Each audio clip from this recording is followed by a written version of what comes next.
Вы слушаете подкасты на русском, вы читаете тексты, вы понимаете почти все.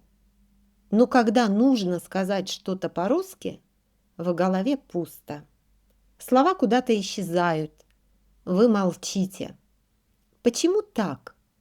Вы же знаете русский, вы понимаете, но говорить не можете. Проблема в том, что понимать и говорить – это не одно и то же. Когда вы слушаете или читаете, вы пассивны. Слова приходят к вам, но когда вы говорите, вы должны найти слова сами и найти их быстро. Хорошая новость – этому можно научиться. И вам не нужен для этого преподаватель, не нужен собеседник, не нужно жить в России. Привет! Меня зовут Олеся, это подкаст Руруленд. Сегодня я дам вам 6 простых советов, которые помогут вам начать говорить по-русски. Я буду говорить медленно, но с живой, естественной интонацией. Поехали! Совет первый. Не учите слова. Странный совет, правда? Но послушайте. Вот вы учите слово «нравится». Вы знаете перевод. Отлично. А потом вы хотите сказать фразу и говорите «Я нравлюсь этот фильм». Вы знаете слово, но не знаете, как его использовать. Слово без фразы как ключ без двери. Вы его держите в руке, но не можете никуда войти. Поэтому учите не слова, а фразы. Вместо «нравится» «мне нравится этот фильм». Вместо «холодно» «мне холодно». Вместо «идти» «мне пора идти». Чувствуете разницу? Когда вы учите фразу, вы запоминаете не только слово, но и его грамматику. Вы запоминаете, как слово живет в предложении. И еще одна важная вещь. Когда учите фразу, скажите ее вслух. Повторите еще раз и еще раз. Ваш рот должен привыкнуть к этой фразе. Запоминайте не глазами, а ртом. Совет второй. Не учите все. Опять странный совет? Подождите. Когда вы слушаете подкаст, смотрите видео или читаете текст на русском, вы встречаете много новых фраз. И, конечно, хочется запомнить все. Не делайте этого, пожалуйста. Учите только те фразы, которые встречаются часто. Те, которые вы можете использовать в своей жизни. Каждый раз, когда вы встречаете новую фразу, задавайте себе вопрос, где я могу ее использовать? На работе, в магазине, в кафе. Если ответ «нигде», пропустите эту фразу. Она вам пока не нужна. Но те фразы, которые вам нужны, доведите до автоматизма, чтобы вы не думали, а просто говорили. Как это сделать? Используйте приложение для интервального повтора. Anki, Quizlet, Memrise. Их много. Я оставлю название в описании под видео.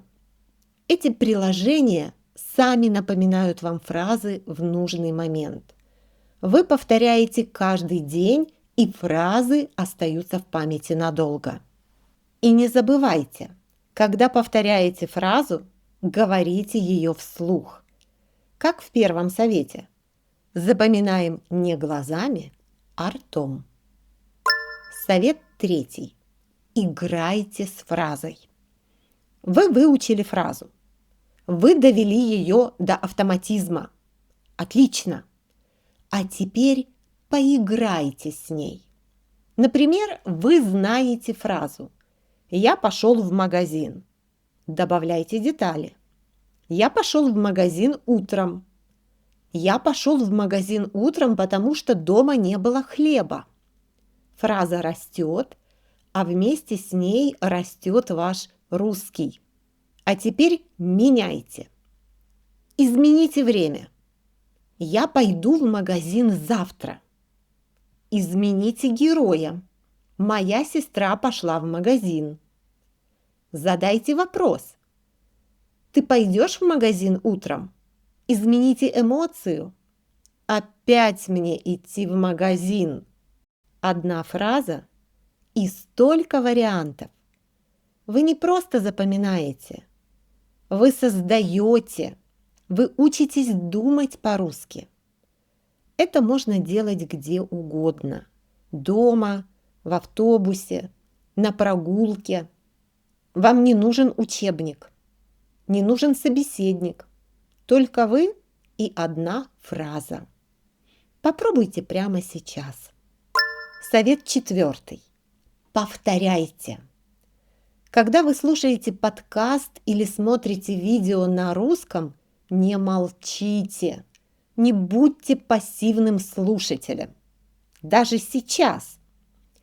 Как правильно повторять? Есть два способа. Первый – это известная техника, которая по-английски называется shadowing. Но мне нравится называть ее эхоповтор.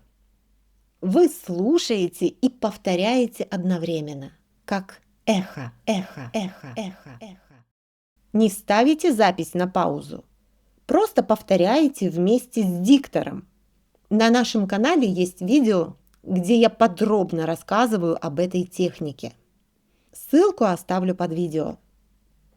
Второй способ – классический повтор. Вы слышите фразу, которая вам понравилась. Ставите на паузу и повторяете ее вслух 3-4 раза. Копируйте интонацию, ритм и звуки. Почему это работает? Когда вы просто слушаете, вы пассивны. Вы тренируете уши, а не рот. А когда повторяете вслух, вы тренируете произношение. Вы учитесь говорить. Совет 5. Пересказывайте. Вы послушали подкаст или посмотрели видео на русском. Что дальше? Перескажите то, что услышали. Своими словами, вслух. Не нужно пересказывать точно. Не нужно вспоминать каждое слово. Просто расскажите суть. Как будто вы рассказываете другу. Я слушал подкаст, и там говорили, что... Потом послушайте тот же подкаст еще раз.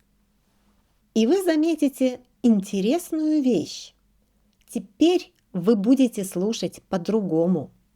Вы будете искать те слова и фразы, которых вам не хватало в пересказе. После этого перескажите подкаст снова. Ваш второй пересказ будет намного лучше первого. Всегда. И вот совет для тех, кто хочет максимальный результат. Запишите на диктофон оба пересказа. Сравните, вы услышите разницу. А это лучшая мотивация продолжать. Совет 6. Говорите с ИИ.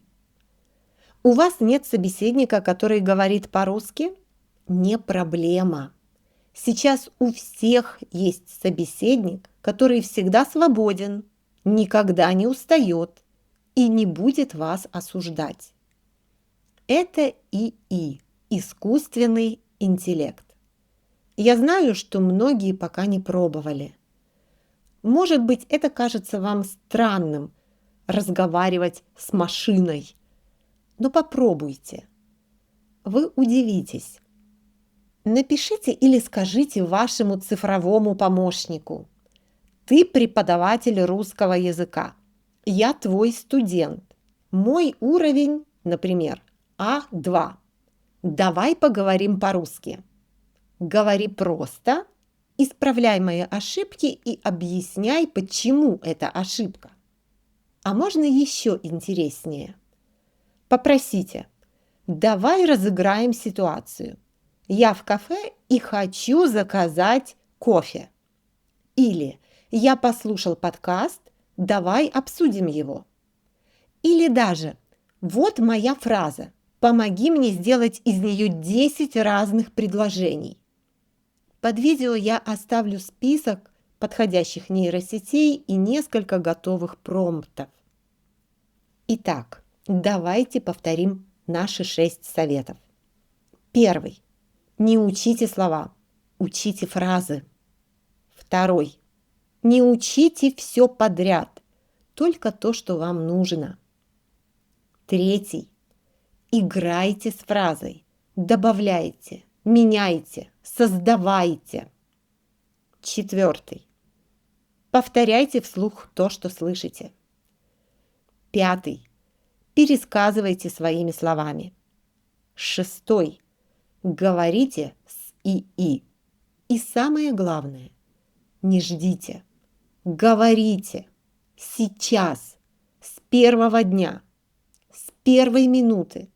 Не будьте пассивным слушателем. Говорите. Помните, говорить с ошибками лучше, чем без ошибок молчать. Вы хотите начать прямо сегодня? Приходите в мой Инстаграм. Каждый день я выкладываю короткие тренировки, которые помогут вам говорить по-русски. Ссылка в описании под видео. На этом я с вами прощаюсь. С вами была Олеся. Это подкаст Руруленд. Здесь только практика, только по-русски. До встречи!